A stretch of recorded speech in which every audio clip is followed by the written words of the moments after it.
Hi guys, react lang tayo dito sa sa sagutan ni President Duterte at saka itong ni Jonathan Miller nga itong isa sa international reporter na nagtatanong kay PRRD. So, react tayo guys. Mr. President, at the risk of being shot down, the numbers of people who have been killed on the streets of the Philippines since you came to power 6 weeks ago have risen to around 1,000. Now, I know you have been contemptuous of your critics, but they are accusing you of unleashing a national death squad. Where is this going to end? Because some are saying that the social fabric of the Philippines is at risk here. Good. That's a very good question. Because the other past, in the distant past, no police was ever willing to really work and risk his life. You know, it was a practice before. That's why I said I take full responsibility. You know why? Because I now courage and even brave enough to have a shoot. This is the practice in the system of government. So when you accuse him, they would always file it to the church and say that due process or they were unarmed and everything. Any incident could be leveraged. And ordinarily, and you can check this out in the courts, they have to use that leverage against the poor policeman. Now, remember in this country, no lawyer is provided for the policemen and the other men and the security officers when they get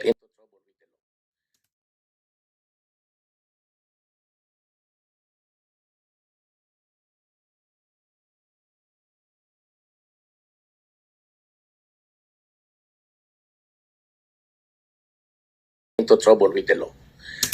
So, yun lang nakita natin kung paano talaga si PRRD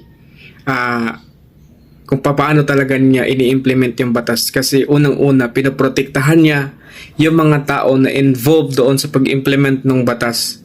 No, kasi yun nga normal yun sa atin na practice din talaga sa atin yun na kapag ang isang pulis na sakdal wala talaga silang kawawa talaga sila kasi masuspend man sila sa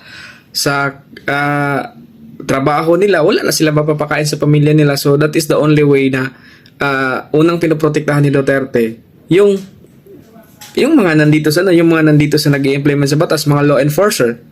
Kasi kung wala sila, hindi ma-implement yung batas, no? At yun nga, ang problema kasi dito is kapag babanggain ng mga pulis ang mga malalaking politiko at mga malalaking drug lord, so there is a possibility kasi na mabaliktad yung case.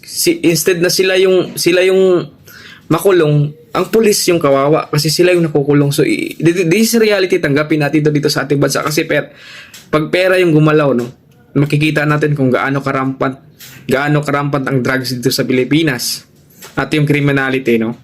They are left at the mercy on their own. That was the policy before and in the previous ones. They are left behind. So when I was... So, di ba? Sabi niya, that was the policy before and naiwanan talaga ang pulis, kawawa talaga sila. So, yun. Isa sa mga unan talaga niya pinoprotektahan. Bago mo i-implement, protektahan mo muna itong mga law enforcement natin kasi kawawa naman sila, di ba? Sila yung tinatamaan eh. Mayor, I told them, go ahead, do your duty. But if you feel that you're in carrying out your duty, you will get killed. My God, shoot him first. And they were protected here, and there were cases filed, and I provided the lawyer. And for the time that they are suspended, that is why they are afraid. They face charges in court. Then at the same time, when they are accused, they lose the job because they are suspended. Yes, yun. No. Yun yung point ni PRRD, bakit niya pinoprotektahan ng mga pulis eh. Kasi nga, pag once nga sila na talaga yung yun nga, malagay sila sa alanganin dahil ini-implement nila yung batas, ginawa lang naman ng pulis, tapos sa huli sila pa yung mababaliktad sa kaso. So, yun yung problema ngayon, no? So, syempre, pag pulis ka, kukuha ka ng sarili mong abogado. Di ba? Kasi, syempre, para ipagtanggol mo yung sarili mo. Tapos mawawalan ka pa ng trabaho, mawawalan ka pa ng sahod, tapos marami kang pinapakain, you know? And for the time that they are suspended, and the hearing of cases can take you to eternity, as low as it can ever be. The family is not without food. Correct. But with respect, sir, you as a lawyer know Yes. better than any of us how important this principle of innocent until proved Well, guilty is. Look, Padilla said 2 years ago, there are 3 million addicts in this country. That was the last figure. Nobody cared to find out. Now it's my time. So, 2 years ago, between 2 years ago and now, how many do you think were hooked into drugs? Di ba? Let Bumalik, us give it increment. di ba? Bumalik yung tanong eh.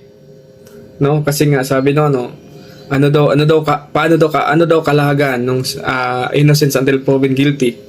Binalik ni Duterte yung tanong. Look, sabi ng PDEA mayroong 3 million addicts. So ibig sabihin na meron ng data yung pamahalaan, di ba? Meron na silang data sa mga sangkot dito sa drugs na to. So, yun yung pinapoint out ni PRRD. So, syempre magaling sa criminal law kasi ito eh. Total increase of about, just be liberal about 700,000. So 3,700,000. And the confirmed 600,000 now was surrendered and took the test for drug addiction.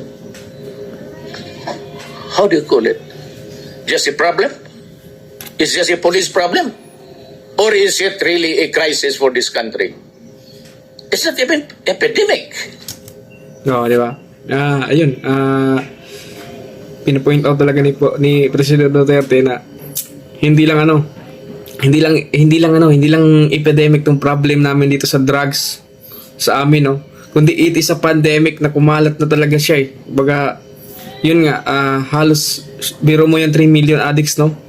Lulong sa droga, isa sa mga pamilya mo na wag naman sana no, na magiging involved doon at saka yun nga malulong sa drugs. Malaki problema talaga sa pamilya kasi nga syempre instead na magtrabaho babantayan mo yung kapatid mo kasi syempre yun nga darating sa rehabilitation sa kung ano ng mga pumapasok sa isip, di ba? So yun nga isa din yun talaga sa pinaka the best thing na ginawa ni President Duterte na pangangalagaan kasi trabaho talaga ng isang presidente ng punong ehekutibo na i-ensure yung mga community mo at yung mga taong nasasakupan mo na ilayo sila sa illegal na droga. Diba? Kasi nakakasama naman talaga ang drugs. So that is the point of President Duterte. No? So yun lang guys, maraming salamat at sa susunod na yung iba. Maraming salamat.